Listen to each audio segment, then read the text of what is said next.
Thank you for joining us.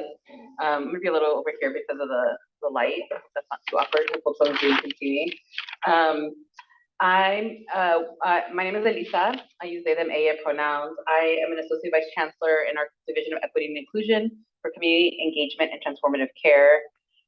Welcome to the event today, Khmae Amathak, grounded and guided by ancestral wisdom. We're so excited to have Rhumanee here with us. Before we get started, I'm going to offer a land acknowledgement. I want to take a moment to acknowledge that UC Berkeley is on the territory of Huchun, the ancestral and unceded land of the Chochenyo Ohlone people. This land was and continues to be of great importance to the Ohlone people. We recognize that every member of the Berkeley community has benefited and continues to benefit from the use and occupation of this land since the institution's founding in 1868. Consistent with the university's values of community and diversity, we have a responsibility to acknowledge and make visible the university's relationship to Native peoples. By offering this land acknowledgement, we affirm Indigenous sovereignty and our commitment to hold the university more accountable to the needs of American Indian and Indigenous peoples. As we continue on with our program today, I'm going to add a little housekeeping. I'm going to ask folks if you can turn off your cell phones. I'm going to say welcome to everybody who's joining us on Zoom. We're excited to have you here in the room. I guess it's not just cell phones. Any devices that make noise. I don't know, do people still have pagers? I don't know what else makes, computers, right? Okay, things that, some people got the pager, okay, got it. We also have, so for the folks who are joining remotely, we're also gonna use the Q&A feature on the Zoom. If you have any questions that will then kind of follow the presentation that's gonna happen. So the Q&A at the end. I wanna thank our co-sponsors and a few key people who helped really make this a beautiful event and residency happen. So I want to thank the Asian Pacific American Student Development Office, the PASD, and the Asian American Research Center, as well as the Asian American Political Activation Program, and also the co-sponsors for the event, the Asian American Asian Diaspora Studies Program, the Department of Theater, Dance, and Performance Studies, the Arts Research Center, and Bad Asians, which is a working group at the Center for Race and Gender. I'm really grateful to Mia Summers, one of the assistant directors at APASD, for their leadership and work in planning this event and the residency, and so much of the work, amazing work that happens on campus. I'm also really appreciative to our two student interns, Karina Tu and Isabel Shing-Ying Lee, who helped to co-create the residency. So just a little bit about the event format. We're delighted to have Rhummanee Hang here with us this week with many exciting residency events. I think we already had a day and a half maybe of things. We get to keep another day and then another day in 2 weeks. We're very excited about that. We have a flyer that I think was out at the registration desk for more info about tomorrow's events that are all open to the public. And today we have a special program planned, which will again have time for Q&A, and I'll be moderating at the end of the event. So a little bit more about Rhumanee. And folks, yeah, welcome, get settled. There's plenty of seats. So Rhumanee Hang is an artist, community organizer, and culture keeper who was born and raised in Oakland, California. Grounded in ethnic studies and art activism, her experience with racial equity work, culturally specific programming, and youth development has spanned 2 decades. She currently serves as the co-director of AYPAL, an organization that supports Asian Pacific Islander youth organizing and movement building in Oakland. She also actively supports community building spaces through collaboration of art events in Oakland and Sacramento. In addition to writing poetry, she's a dancer with SGI Dance Collective, Side Piece Dance Crew, and Khmae Amathak Dance Troupe. We are honored to have Rhumanee here with us today, and I think we're going to start with the dance. So welcome our dancers. Yes? Yes.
เอิงป้องกลมปรอนอมเลอเสรสาถวายองค์แปลงมหาเรียกคันเทยาแขมรารอดเรียงจอมราญเปรจนเมียติงเบียโมหาในขัดรึกทวัดทวายเปรียงบ่ปิดบ่รมสมบัติกรองเรียกบ่ไรตรงกงเจียมลบปรอจีมงกุลใจเยียสกสาร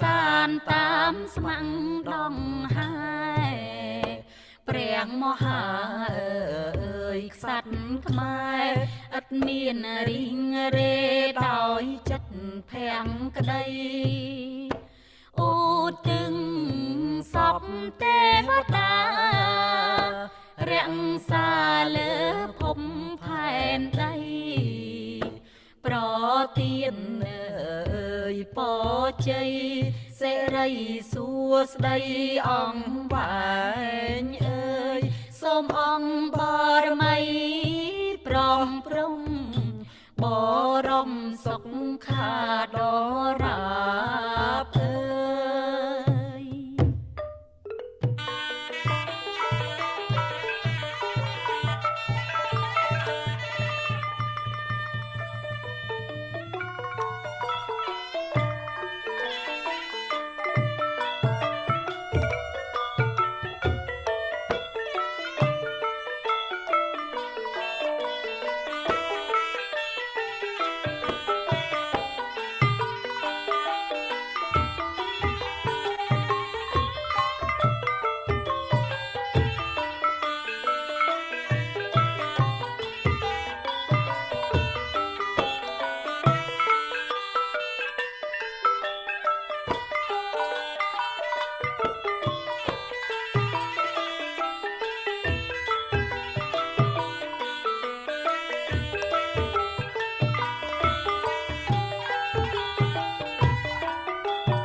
Thank you, dancers. Hi, everyone. Hi, everyone.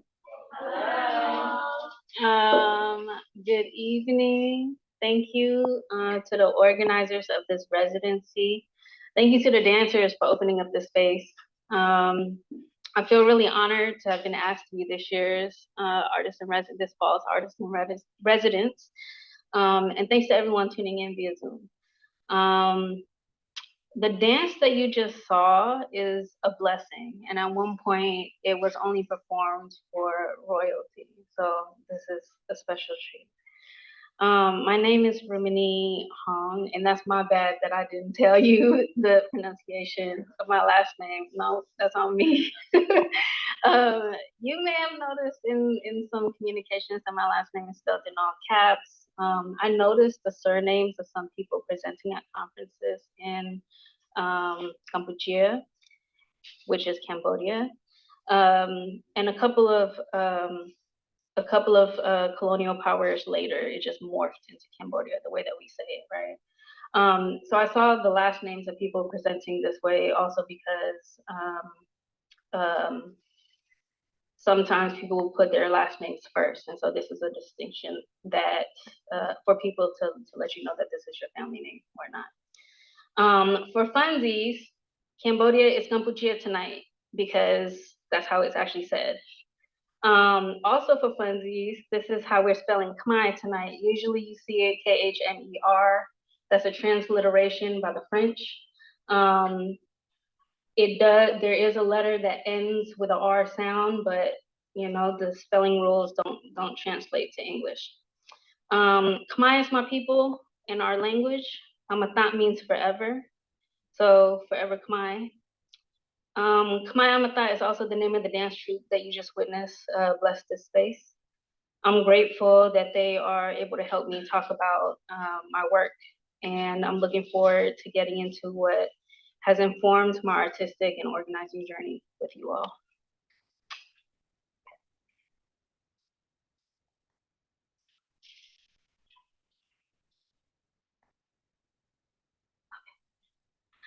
Thank you for the land acknowledgement.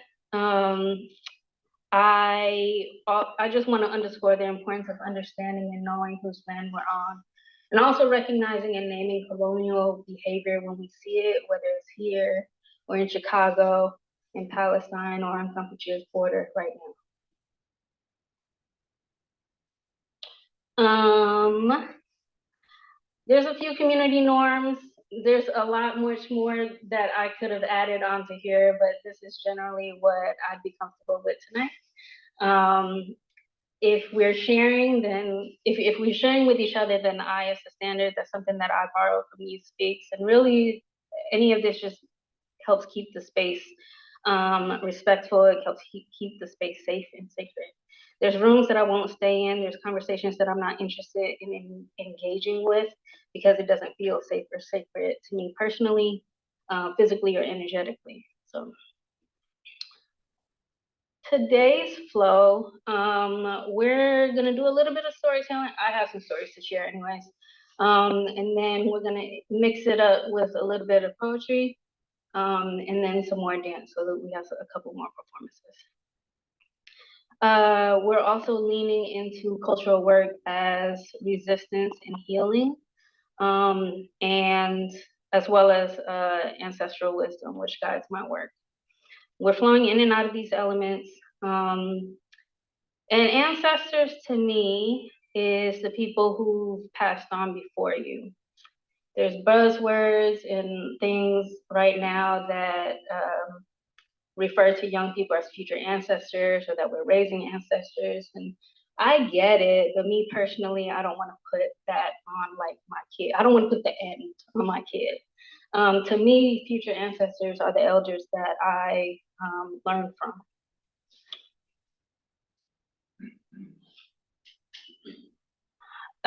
So one of my mentors is Dr. Shakti Butler, who I met when I was 16 through an organization called World Trust. She facilitated a workshop with the Destiny Arts Performance Company where I was a member. And she introduced me to critical race praxis before CRT became like a big thing in education. The organization that she founded almost 30 years ago creates films to talk about race and created a lot of educational materials as well to move the conversation beyond race, to move it beyond the conversation. One of her best friends is Dr. Yolanda Ronquillo, who introduced me and World Trust to the process of razaología, which is knowledge of the people. And with that is the practice of conocimiento, which is knowledge or getting to know or understanding. It's a community building activity that facilitates personal storytelling. And I just want to let her, we're going to play like the two minutes of this. And then it came from like a pitch for World Trust, so ignore the first part. But what she says about conocimiento is really important. So.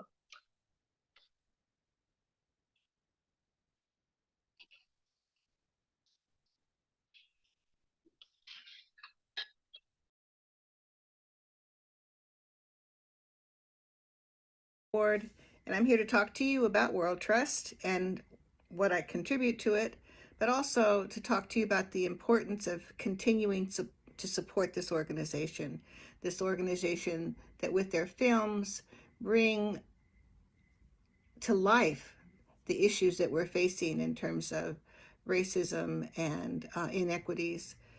What I bring and what I have brought as being, because I'm an Oakland native, is out of the Chicano movement, there was a process called rasología, or knowledge of the people. And in that languaging of how we learn, we were actually able to look at the practice of conocimiento.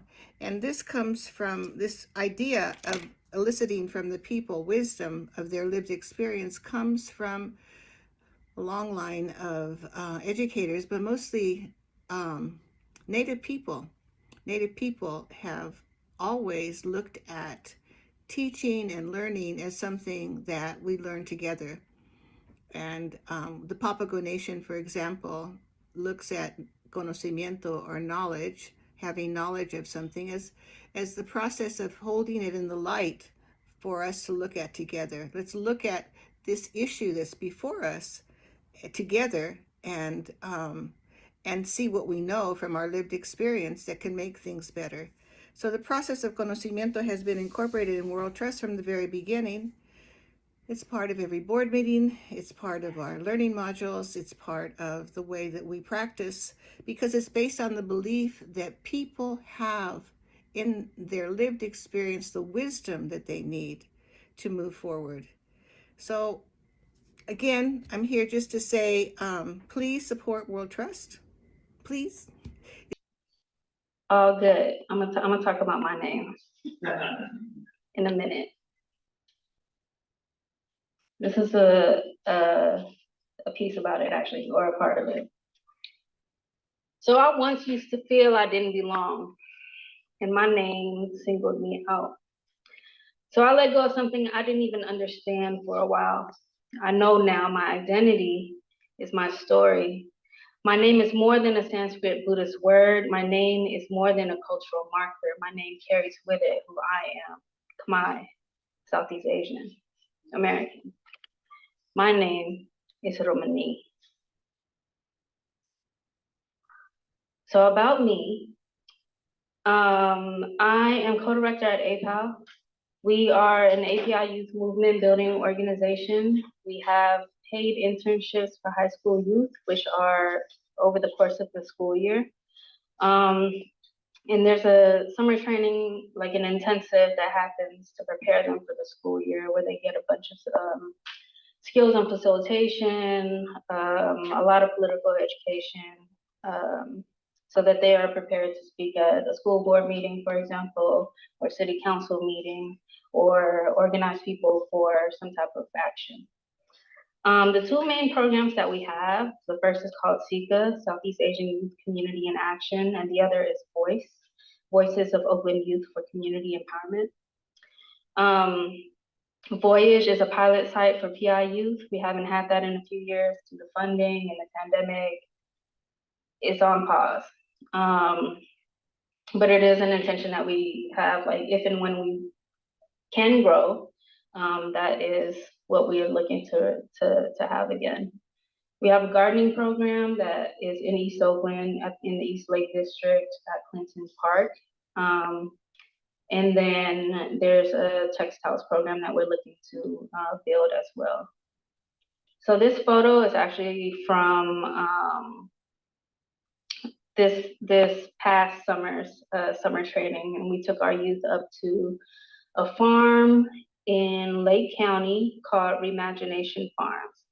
Dr. Robin Rodriguez used to teach at UC Davis, and is now still an educator, but doing it her way, and on her farm with her family. I am second generation in the US, and I make the distinction. I was first to be born in the US, so that makes me second generation. The first generation to me is whoever came here, regardless of immigration status. I always tell people that I'm Khmer, and I'm Khmer anywhere that I go in this world. It doesn't matter what country, I'm still Khmer.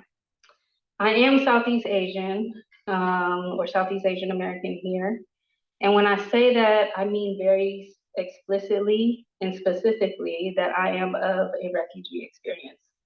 That I am of the people of Cambodia, Laos, and Cambodia that experienced the common colonizer, which is France.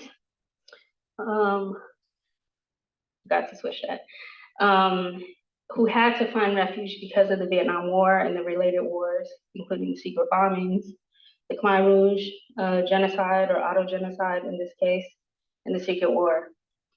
I make the distinction between a political identity of Southeast Asian American and the geographical region, which might include other nations. And because the personal is political, the political identity of Southeast Asian American is the one that matters to me. I have a teacher that says that we have to be specific about immigrant and refugee experiences, and I agree with him. And I don't say this to be divisive at all. It is because we've only been here for 50 years. This is the 50th anniversary since the largest migration from those three countries. And the refugee and resettlement experience of this group and this people is specific. Oh, let me go back. So that's my mom. This is at a refugee camp in Kapchung. And then my brother, which is in this picture right here. And I had another older brother who came as a refugee, and he has since passed away. So in this other picture here, you're seeing my mom, who is the first generation, my brother, who is the 1.5, my sister and me, which is the second generation, and then my son, who is the third, you know. I showed this slide, and I was like, I'm sorry, it's graphic, but I'm not sorry. This is actually the birth of my son. And motherhood or becoming a parent continued to radicalize me. I was healthy enough and had the means and opted for a planned home birth. And that experience helped change my relationship to food, what I consider medicine or what is medicinal, and my relationship to my body. I started dancing again after I became a mother. And really I could do a whole nother talk related to pregnancy and postpartum for Khmer women and birthing peoples, but not today. Yeah, so this was really special. My mom was also here, part of this birth. That's my midwife. I had another midwife and whose daughter is standing back there, and was also very involved. And she was 7 at the time and was very much on her way to also being a partera, a midwife.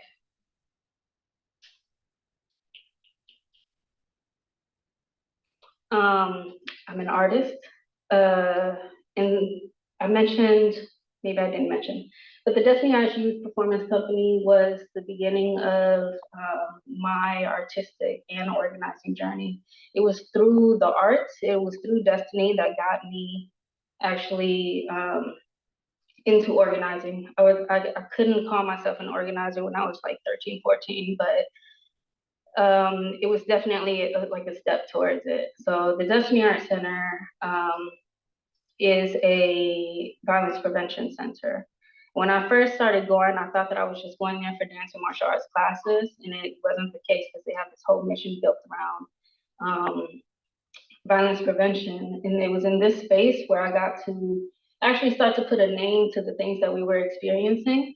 I was the only Khmer person for a long time in the part of Oakland that I was in and definitely a part of that company in that time. But it was an introduction to also culturally relevant and culturally sustaining like programming and pedagogy. I've always been writing poetry. I started to do poetry visuals, which has been fun, and its own like way of storytelling. I have one that I'll show later. And as I mentioned, I still dance. This photo is from a video shoot that we did over the summer. So going back to what is in the name, I used to work at the Center for Empowering Refugees and Immigrants, also known as CERI, and an intern and I was talking about our very ethnic names. She herself is Igbo, her family's from Nigeria. She says that her mom tells her that names is the first gift that you give a child, and that just stuck with me. And I had a journey with my name for sure. I had like a quote unquote American name throughout elementary school. All of my aunties and uncles also had quote unquote American names. And the anxiety about going to middle school and having to explain it to like 6, 7 teachers, it just made me like give in to actually like reclaiming my name again. And my 5th grade teacher, Miss Rowe, encouraged me, which was cool. I had to get a better understanding of what my name is and what it means to have a better appreciation for it. And I love my name now because it's super unique. It's a Sanskrit word, and my mom got it from a Buddhist prayer. And it's one of those things that doesn't have a direct translation, but it's basically a peaceful or a serene place or state. The spelling of Khmer never made sense to me because of how it was supposed to be pronounced. So I started experimenting it as early as high school, 9th grade, maybe 8th grade. I don't know, there are some people in this room that's old enough to remember AIM. This was my screen name. Or if you were old enough to be on areyoukhmae.com. Yeah, this was a name that I experimented with and that I used. I remember when I was in college, a group of us started to revive the Cambodian Student Association on campus, and we kind of rebranded it to the Khmer Student Association, spelled Khmai.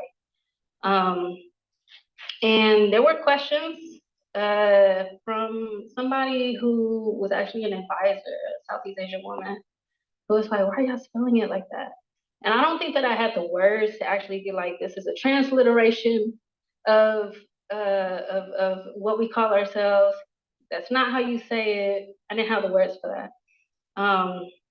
Eventually it went back to the Cambodian Student Association, but like I said, we were trying things.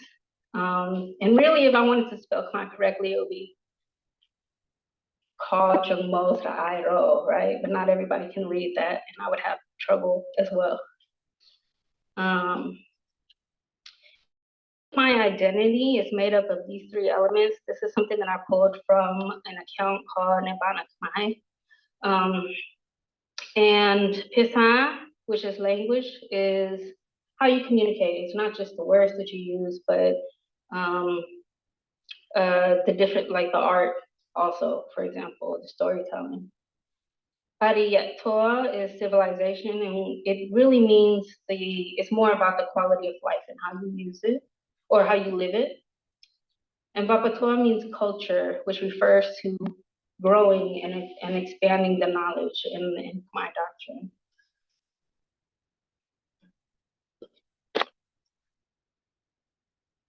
This is what I meant to show you. Okay. So community cultural wealth is something that I lean on a lot in the work that I do. It stems from critical race theory, and CRT offers a way to decenter whiteness and center communities of color. And in centering communities of color, we also have to move away from the traditional view of cultural capital, which upholds white and middle class values and focuses on wealth that you're born into or wealth that you can accumulate. I lean on this lens a lot, and there are six main ways that we can kind of look at it to foster building community and having a greater sense of self. The main one that we're gonna talk about today is linguistic capital, although some of this stuff touches on some of the other things as well.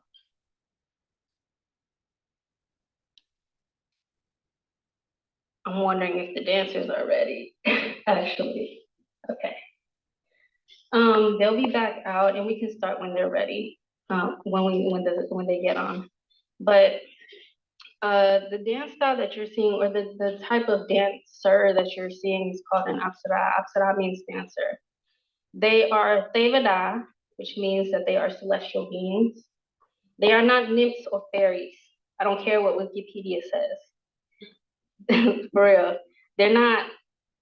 One, because nymph it comes from a Greek understanding of celestial beings.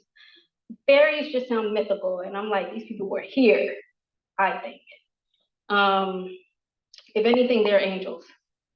Their dance teaches us grace and balance and intentionality in our movement. This next dance is called Neri Chiachul, which translates to women in a line, or women in lines.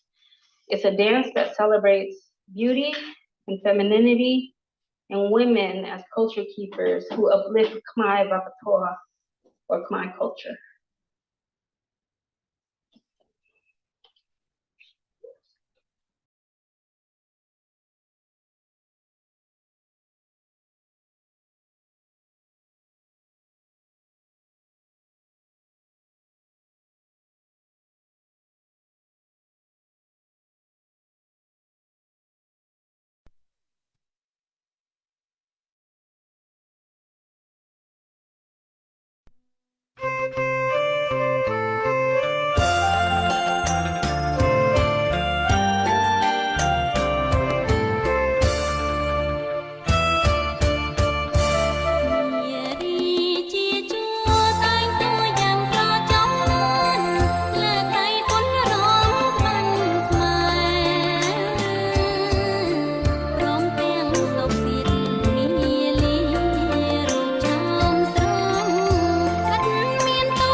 see her. From the moment she stepped foot on this soil, she worked to find better days, promising her children they'd live better lives, hopefully never having to struggle to survive like she did. Her children, what's left of them, glimmers of hope in her eyes, are now her only chances of keeping that hope alive, but no one said it would be easy. Tears down her cheeks form rivers of sorrow as she remembers just trying to live till tomorrow, and the sounds she escaped, and the sounds of the killing field she escaped still echo on open streets. She still works to find better days through jobs that pay just enough just to get by.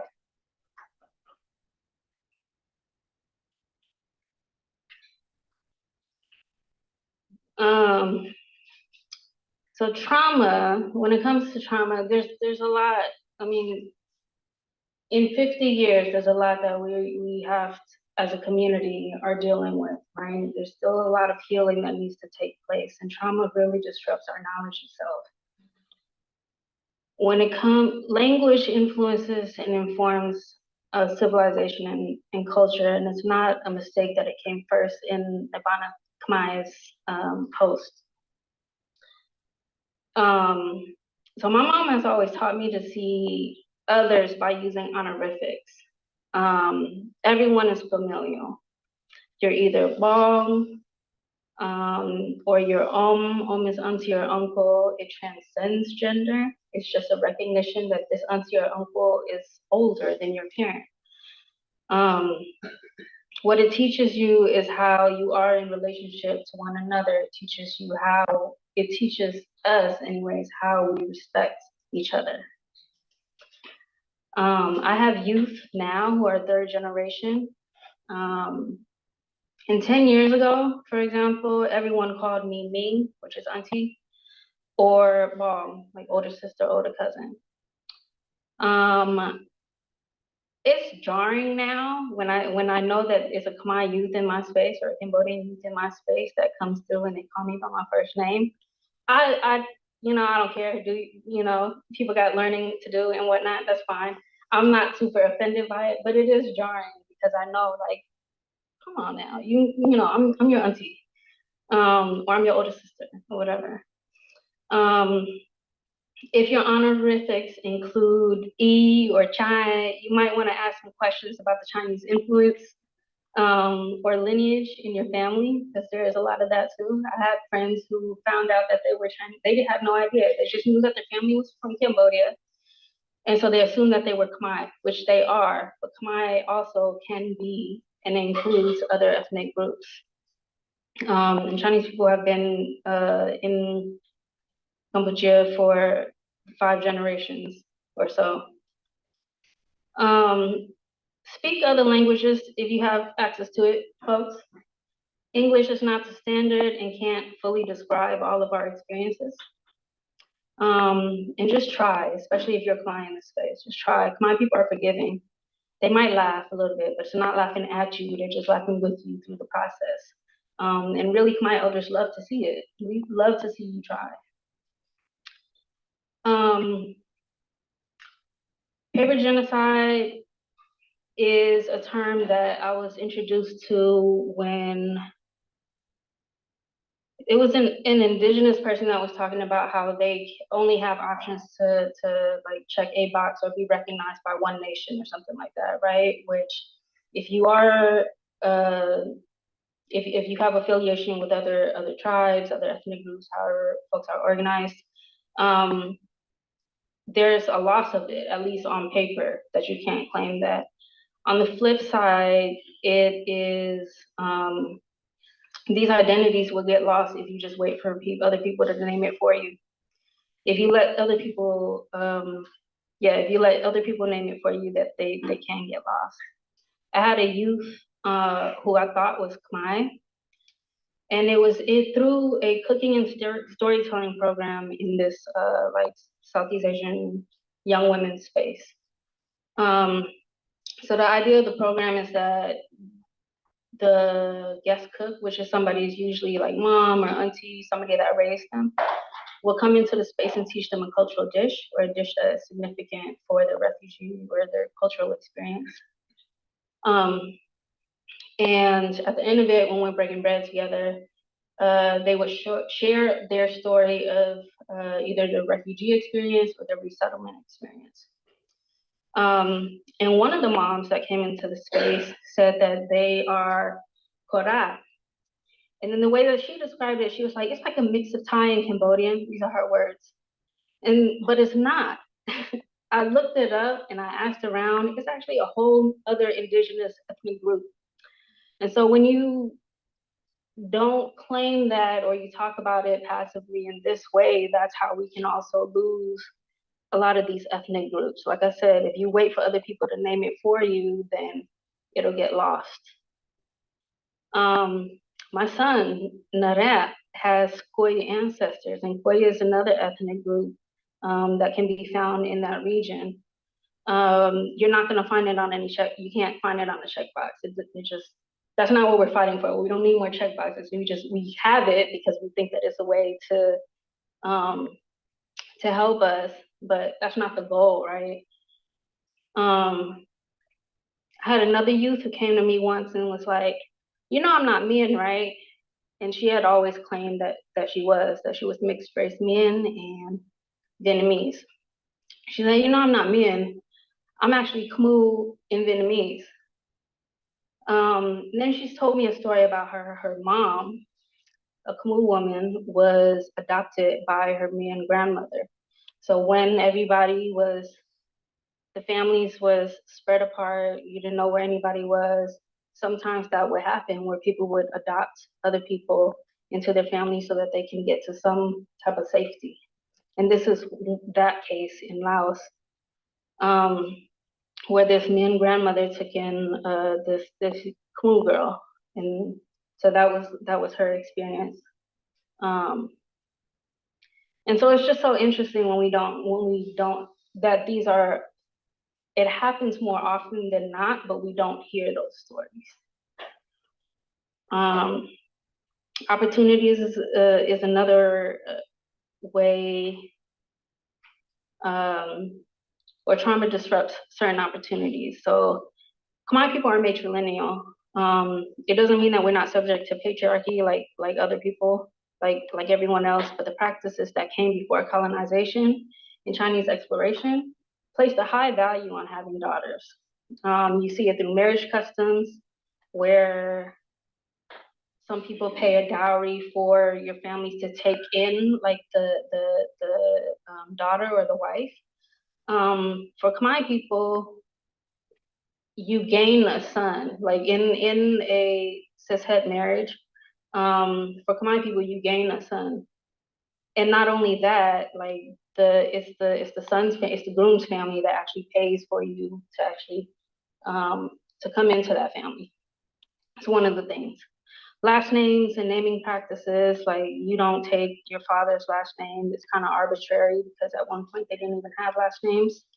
And surely not your husband's. That's something that was, I think, adopted here, because if we know about naming practices here in the U.S., women and children were property of men, right? That's why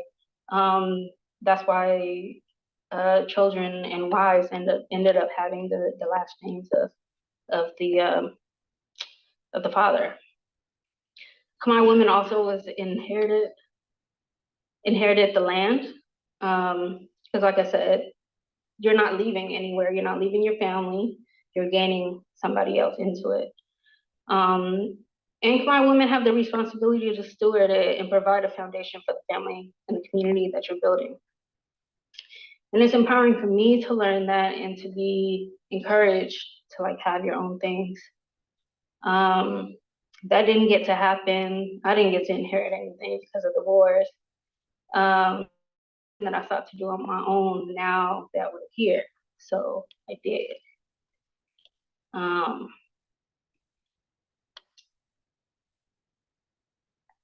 Oops. Whoa.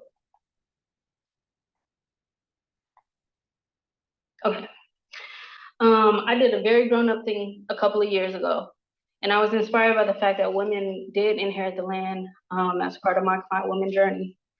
For years, I have been telling my mom that I would buy a house, and I did. And the process itself was very healing, continues to be healing, and it provides a space for that to continue, and cultural practices to be upheld. So this is a place of peace for my mom, the backyard anyways, right?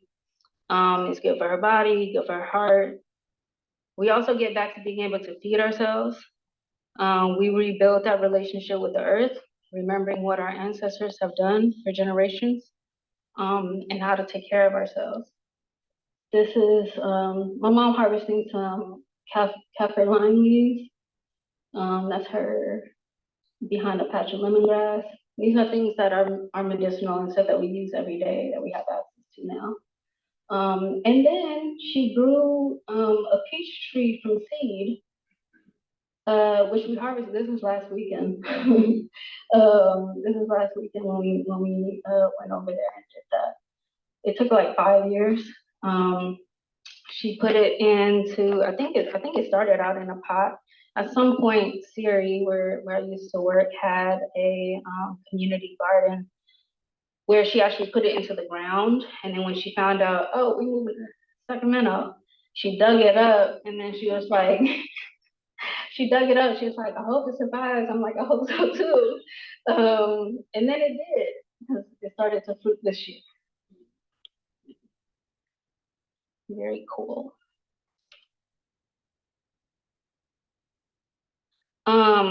There is a truth behind our elders not wanting to speak about their experiences. I don't think it's taboo the way that we've been talking about it. I think it's more about their safety, or their sense of safety. Because my mom talks to me about a lot of things, and I do try to speak Khmer. I'm fluent in Khmer, and if you start to use that, you gotta credit me. I know everybody calls it, what is it, English? I'm centering Khmer though. I surely understand Khmer, and so she is safe to speak freely about how she's how she is comfortable about her experiences and what she wants to pass on to me. There's a couple of films that I think about where a second generation and a 1.5 generation person goes back to Kampuchea, and they end up interrogating former Khmer Rouge members about their role in the genocide. And they were big mad, rightfully so, but there were a lot of feelings. I think it's fair to feel like you don't have enough answers, and folks are right to be upset and hurt. I think we also have to remember that there's healing on the other side of these stories that we don't hear from, that may have led people to join what they probably thought was right. And that's not to make me sound like a sympathizer, but I am saying that there's a bunch of refugees that were Khmer Rouge members or family, that might never talk about it at all or heal from it because of how we understand our pain and what we're taught to demonize. Our elders don't owe us their trauma. I don't know if we've tried to, like the younger generation, if we've tried to listen enough. If we've tried to learn how they communicate.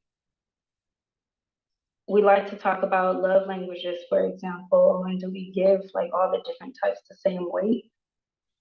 The West likes to emphasize words of affirmation. When people are like, oh, my parents never say I love you. But to be honest, saying that in Khmer just sounds a little bit awkward. But also because action speaks louder than words. And that is, sometimes other cultures have other ways of showing it.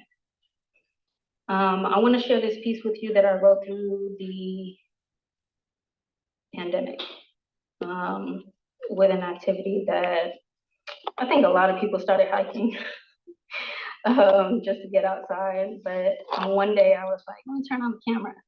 And so you'll see my sister and my mom in this while I'm narrating.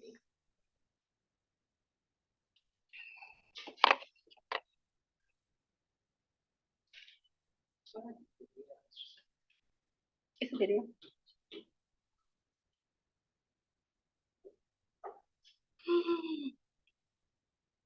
Yep, it's a video.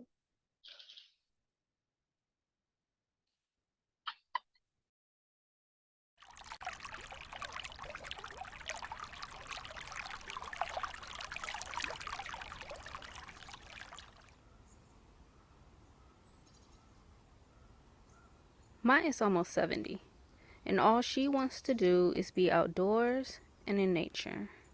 So, I hike with my mom on the weekends.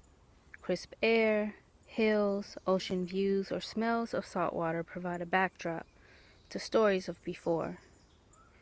Before coming to the U.S., before war and genocide, before getting married at 16. She is still so youthful, small, a love so big.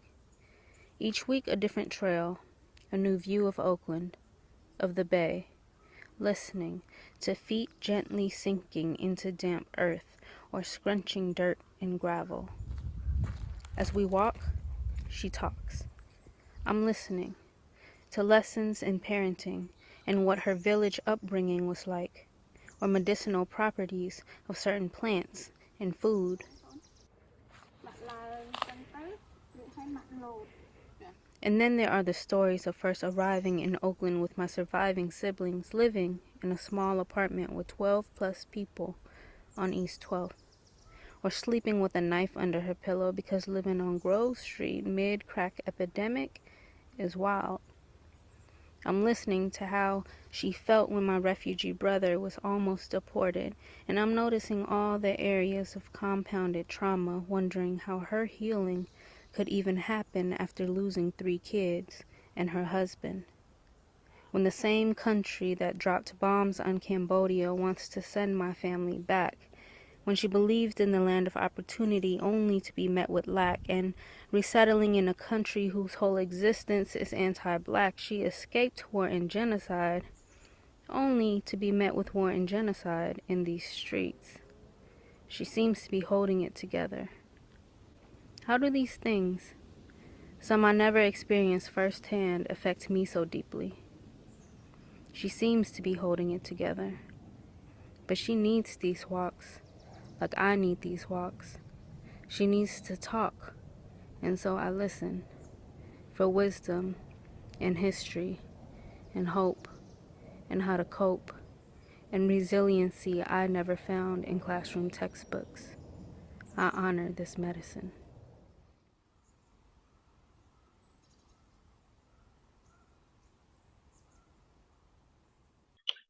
See him. He dropped out in the 9th grade and found family and friends then. School was hard, but protecting himself was harder. His second refuge became the colors he lives by and the letters he claims. It's not his fault he got caught up. It's not his fault he was brought up feeling like there were no options. Into more funerals and school dances, now wishing ICE gave second chances before being sentenced to a home he's never known.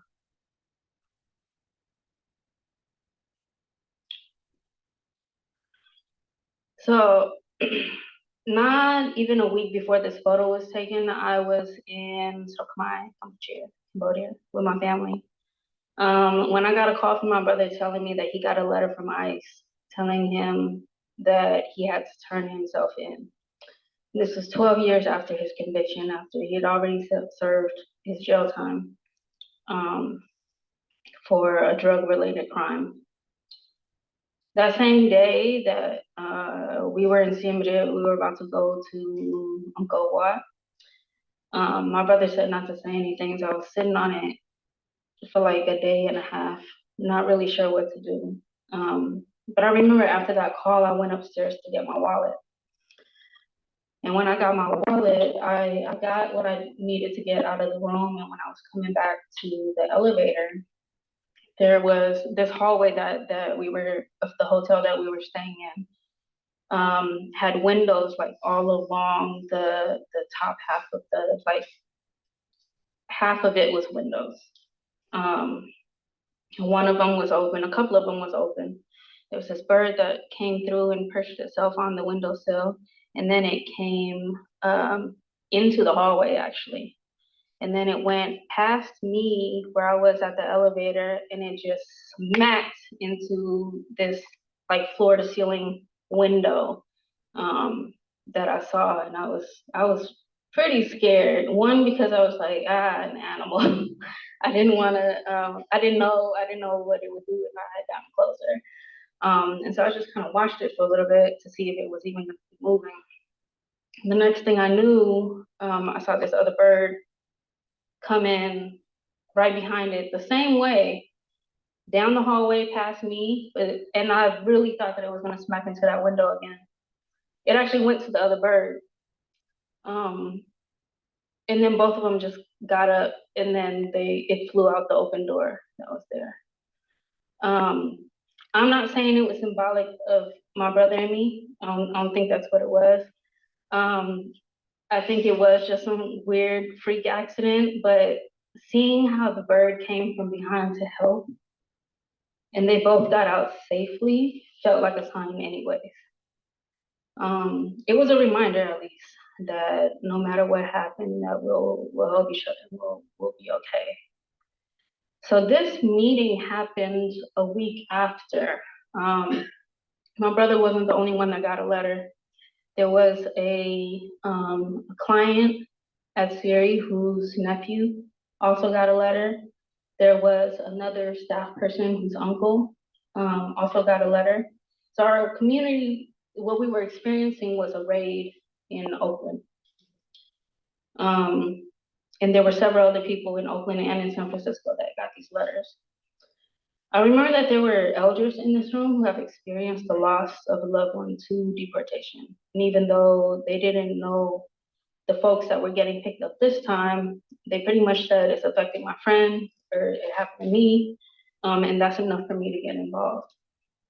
And so most of the people in this picture is actually like community members who just wanted to help.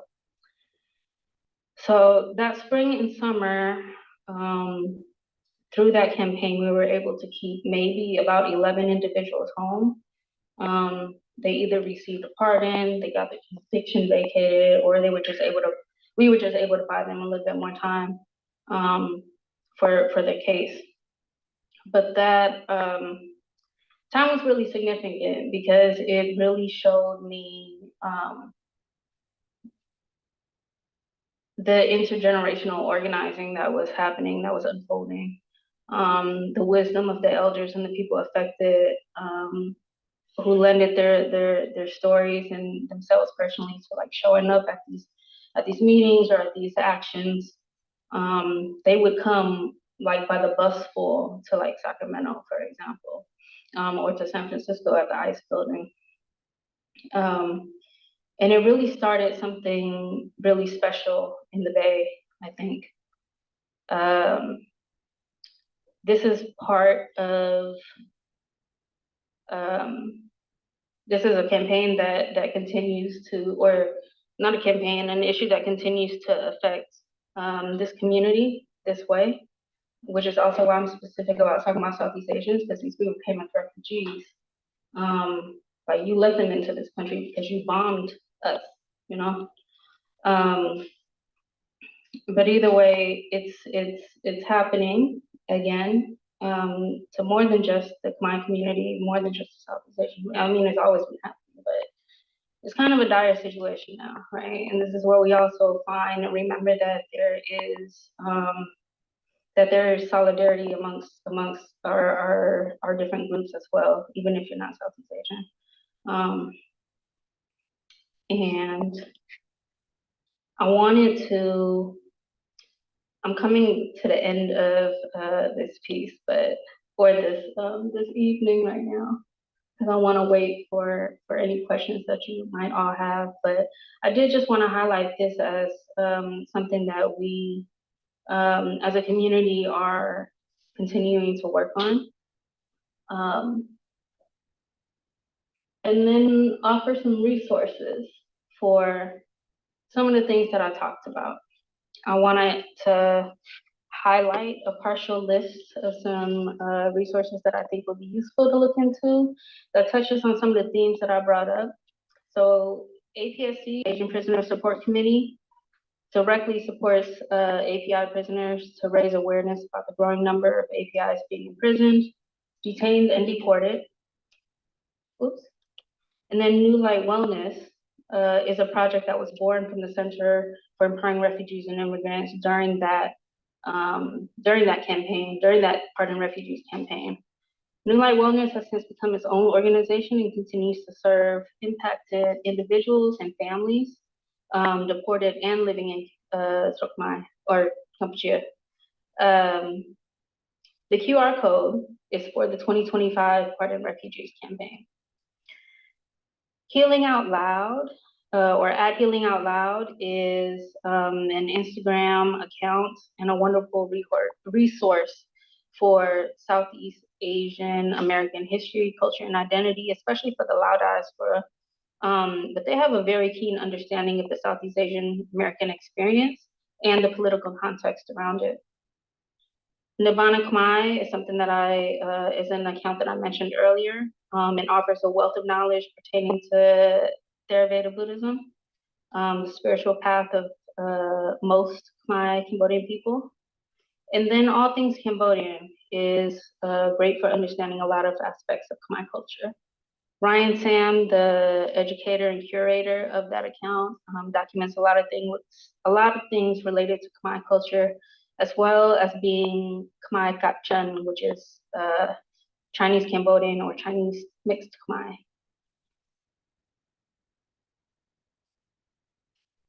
And this is a way that you can contact me. My email address is here, my AYPAL information. The QR codes will lead you to either AYPAL's website or my personal website. Town Outside Works is like where I hold all things creative. And you can find it and my mailing list on my website.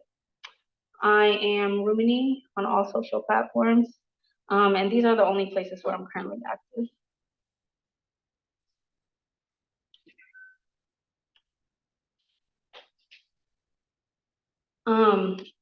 Before we end this part of the presentation, we have one more poem and one more dance.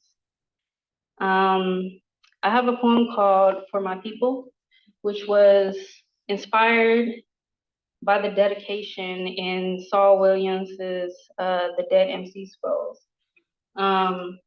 It was the last thing I wrote in grad school besides the Guild Project, and talks about what I do and who I do it for. It was true then, and it's true now. Let me pull that up. Okay. For my people. This poem is for my people, the seas, refugees from the war-torn countries of Kampuchea, Laos, and Vietnam. The Hmong, Mien, Lao, and Cham, the Khmer, the Khmu, the Vietnamese, and all the indigenous ethnicities you don't really hear about, the stateless. This poem is for my people whose land has been carved by the knife of colonization, whose tongues twist to speak words transcribed through Romanization. This poem is for boat people.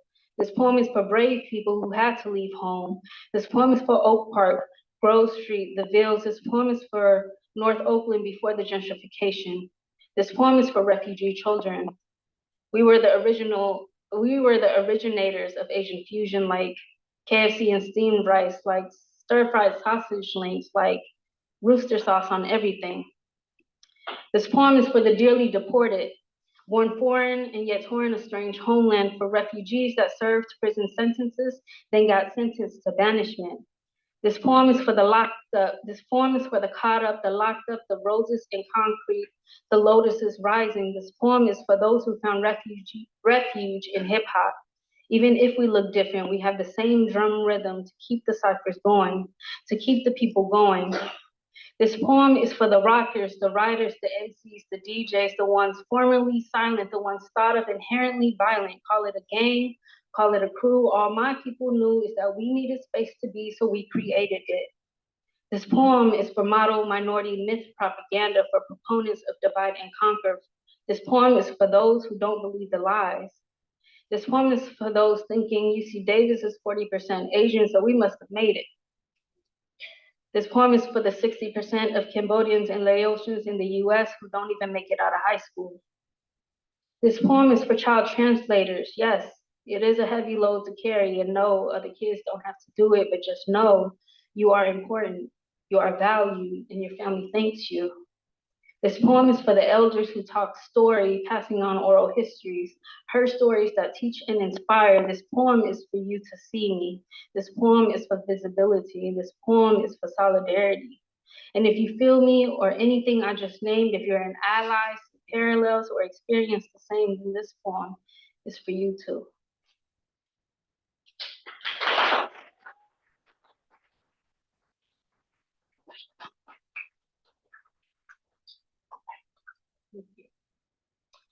I want to leave you with a blessing. This last dance from Khmer Amathak Dance Troupe is actually typically performed at the beginning of an event to bless the space and the people in attendance. This dance is called Bam Chun Po, also called the Blessing Dance.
Anna